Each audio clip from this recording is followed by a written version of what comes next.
Hello student, आज हम लोग अपनी एक्सरसाइज 7.1 स्टार्ट करने जा रहे हैं। इससे पहले हम लोग ने इसका इंट्रोडक्शन पार्ट देखा था। आइए इसका क्वेश्चन फर्स्ट देखते हैं। इन क्वाड्रिलेटरल ACBC, ये देखिए क्वाड्रिलेटर क्या होता है, ये 4 लाइनों से मिलकर बना होता है। ये देखिए ACBD, ये चारों हो गया ना, ये लाइनें 4 लाइनें। AC is equal to AD, AC ये वाली line is equal to AD and AB bisect angle A, AB bisect angle A. Angle A मतलब इसका बाइसेक्ट का मतलब क्या हुआ, एंगल ए का इसका मतलब हुआ कि जो ये AB लाइन है वो एंगल ए को 2 बराबर भाग में डिवाइड कर दे रही है, बाइसेक्ट कर दे रही है। सो दैट ट्रायंगल ABC ये वाला ट्रायंगल ऊपर वाला is congruent to triangle ABD। ये किसका सिंबल होता है, कॉन्ग्रुएंट का। ठीक, what can you say about BC and BD। जब इस टाइप का क्वेश्चन दे तो मतलब आप लोगों को इसमें रिलेशन बताना है कि आप BC और BD के बीच में क्या रिलेशन देख रहे हैं। चलिए आइए देखते हैं, आगे इसको सॉल्व करते हैं। इन triangle ABC and triangle ABD, क्यों हम लोगों ने यही ट्रायंगल है क्योंकि इन दोनों ट्रायंगल को ही कॉन्ग्रुएंट करना है। ऐसा कॉन्ग्रुएंट का मतलब क्या था, ऐसा ट्रायंगल होता है ये जिसके शेप और साइज दोनों इक्वल होते हैं। तो अगर ये ट्रायंगल इस ट्रायंगल को ढक दे तो ये ट्रायंगल इस चीज़ का इसका कॉन्ग्रुएंट हो जाएगा। अब कॉन्ग्रुएंट को प्रूफ करने के बहुत सारे क्राइटेरिया दिए गए थे, बहुत सारे रूल, जैसे SAS, SSS, ASA, AAS, RHS, ढेर सारा दिया गया था ना। तो उन सारे रूल में से कोई भी रूल हम लोग लगाएंगे, अगर कोई भी लग जाता है तो हम लोग बोल देंगे कि ये ट्रायंगल इस ट्रायंगल का कॉन्ग्रुएंट है।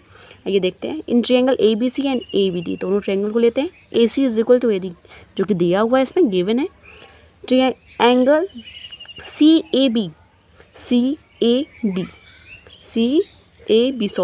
CAB, इस वाले ट्रायंगल एंगल की बात हो रही है, is equal to angle DAB।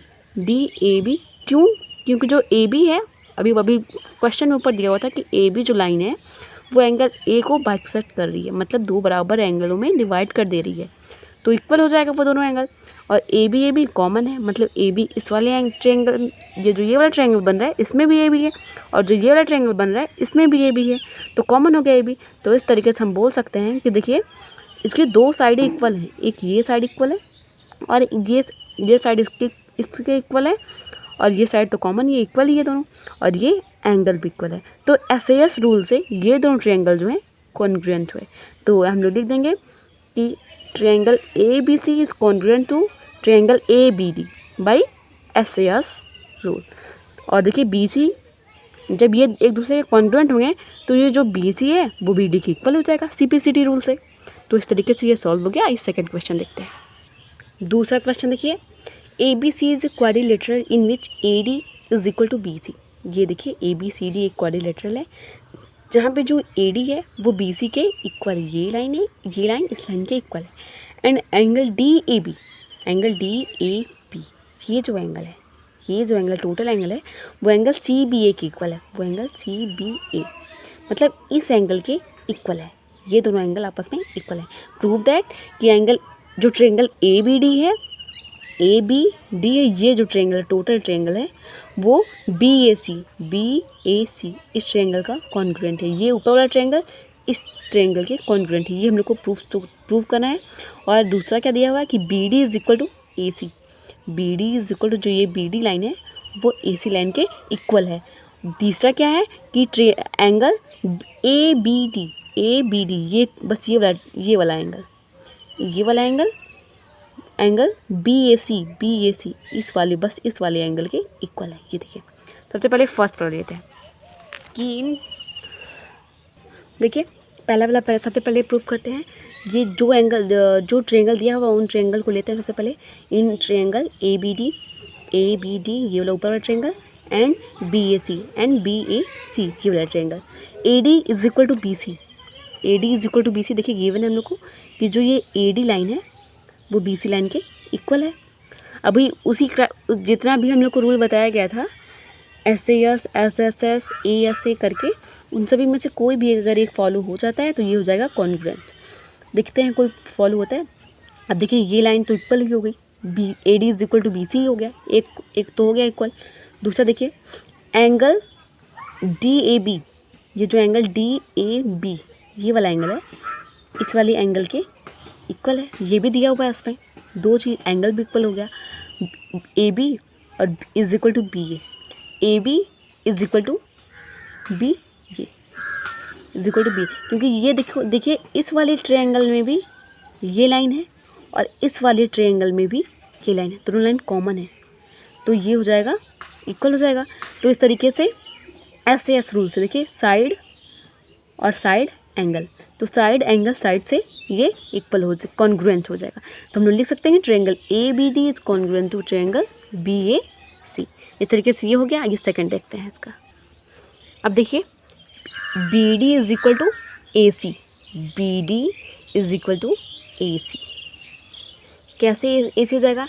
ये दोनों जो ट्रायंगल है, जो angle triangle A B D और बी ए सी, ये दूसरे के कॉन्ग्रुएंट होंगे। इससे पहले हम लोगों ने प्रूफ कर लिया और हम लोग को पता है जो कॉन्ग्रुएंट ट्रायंगल होते हैं उनके जो करस्पॉन्डिंग पार्ट होते हैं वो एक दूसरे के इक्वल होते हैं।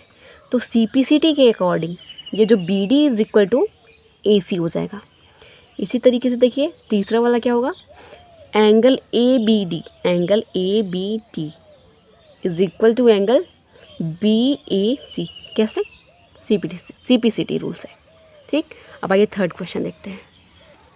थर्ड क्वेश्चन देखिए AD and BC are equal perpendicular to a line segment AB, जो AD लाइन है और BC लाइन है, ये एक लाइन देखिए AB पर जो है परपेंडिकुलर है, so that CD bisect AB। हम लोग को क्या शो करना है कि जो CD है, ये CD है जो वो AB को बाइसेक्ट कर रही है, AB लाइन को बाइसेक्ट कर रही है। तो इस हिसाब से क्या हो जाएगा कि AO is equal to BO, यही हम लोग को प्रूफ करना है। आगे देखते हैं इन triangle BOC and triangle AOD। In triangle BOC ये वाला ट्रायंगल, ये वाला देखिए ये वाला ट्रायंगल, और ट्रायंगल AOD उल्टा इधर का triangle, angle B and angle A is equal to 90 degree. क्यों? क्योंकि ये परपेंडिकुलर है, तो 90 डिग्री ये भी हो जाएगा और 90 डिग्री ये भी हो जाएगा। Angle BOC is equal to angle AOD। क्यों हो जाएगा? क्योंकि ये दोनों एक दूसरे के वर्टिकली अपोजिट एंगल हैं, इसलिए ये एक दूसरे के इक्वल हो जाएंगे। इससे पहले वाला आप लोग लेक्चर देख लीजिएगा जिसमें मैंने बताया है एंगल्स, टाइप्स ऑफ एंगल्स के बारे में, तो वो देख लीजिएगा आप लोग, अच्छे से समझ में आ जाएगा आप लोगों को। BC is equal to AD, BC is equal to AD, BC is equal to AD, कैसे?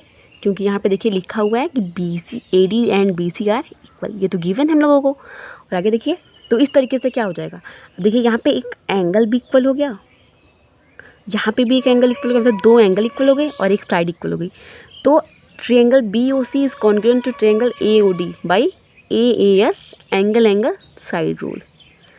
और देखिए अब कैसे, जब ये दोनों ट्रायंगल एक दूसरे के कॉन्ग्रुएंट हो गए तो इनकी साइड भी इक्वल होगी, एक दूसरे को ये छिपा लेंगे आपस में, तो मतलब साइड इक्वल हुई तभी तो छिपा लिए। तो उस हिसाब से जो AO है, AO ये वाला BO के इक्वल होगा CPCT रूल से, क्योंकि कॉन्ग्रुएंट ट्रायंगल के जितने भी करस्पॉन्डिंग पार्ट होते हैं वो आपस में इक्वल होते हैं। आइए नेक्स्ट क्वेश्चन देखते हैं। नहीं रहने दीजिए क्योंकि वीडियो थोड़ी लंबी हो गई है, बाकी के क्वेश्चन हम लोग अपनी अगली वीडियो में देखेंगे। Thank you.